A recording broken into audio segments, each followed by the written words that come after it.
Всем привет! Тема сегодняшнего видео будет замена масла в моторе. Но замена масла в моторе осуществляется в принципе легко, и можно было бы эту тему не поднимать.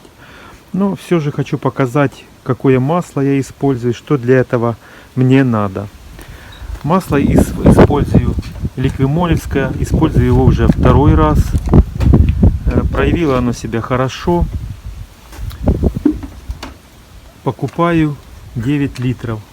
Одну, возможно, на доливку. Хотя от замены до замены масло не доливал. Заливал перед этим 8 литров. Так. Фильтр использую мановский. Воздушный фильтр тоже мановский. Бошевский использую фильтр. Это у нас идет топливный. Почему использую именно этот? Потому что у меня снизу нету датчика воды. Так, потом вот такую головку. 14 шагов, 74 размер. Так, и так как у нас здесь 25 нанометров, еще купил динамический ключ. И эту затяжку буду делать им.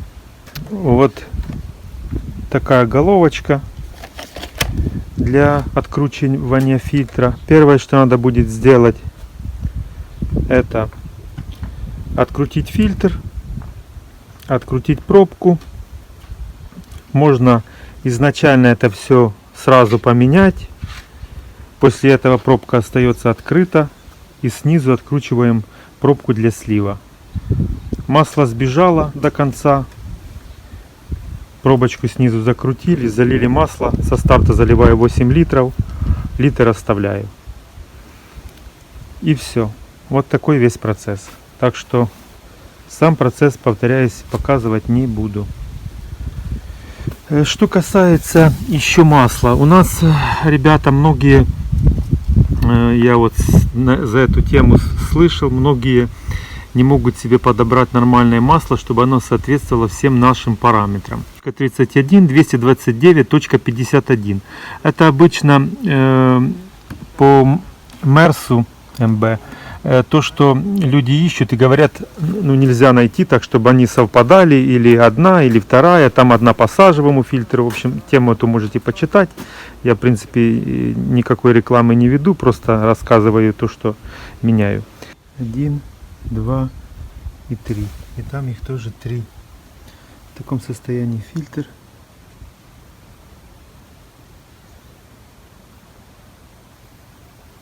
Если честно, не очень. И вот что у нас внутри. Вытираю там все внутри, чтобы это все дело было на новый фильтр ставился. Хорошее место, так сказать, без изначально вот этого масла. Наверное, все же чуток покажу. Ну вот, можете видеть. Чисто. После этого одеваю фильтр, колечки и вставляю назад, при том, что я масло еще даже пробку не откручивал и снизу ничего не сливал. Просто меняю фильтр и потом буду сливать. Срываю нижнюю заглушку, откручиваю полностью пробку, вытаскиваю и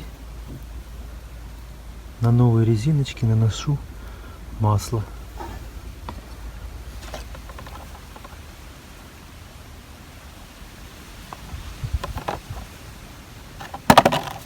Ставлю назад.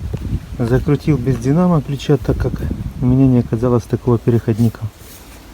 Ну, просто легенько подтягиваем, не усердствуем, чтобы не сломать. Просто в процессе можно будет подглядывать, нет ли не подтекания. Если есть подтекание, еще чуть-чуть подтянуть. Но оно чувствуется, оно раз уперлось и все. Так что резинки там уплотнительные будут все это дело держать. Все, откручивай пробку и сливаем. Ключик на 13.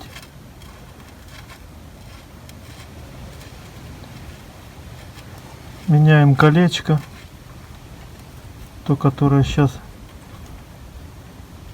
хочет упасть.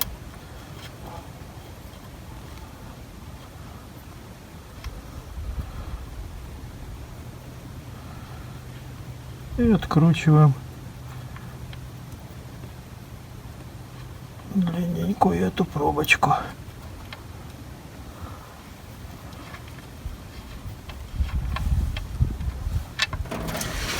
Опа! Все как всегда. Где она, блин? Писнула хорошим напором на меня. Так. Ну, в общем, понятно. Сюда процесс пошел. Масло там дохерища, так что тазик должен был быть большой. У меня там залито около 8 литров. Все. Маркировка колечка. Пакет больше в 100 раз, наверное, чем само колечко. Почему важно его менять? Смотрите, что происходит со старым колечком. Видно, да? Как оно вдавливает его. Поэтому обязательно его меняйте. Маркировку показал. Вот сама пробка. Приподнимаю домкратом колесо для того, чтобы лучше стекало, так как пробка находится с той стороны. Это означает, что наклон нам нужен в ту сторону.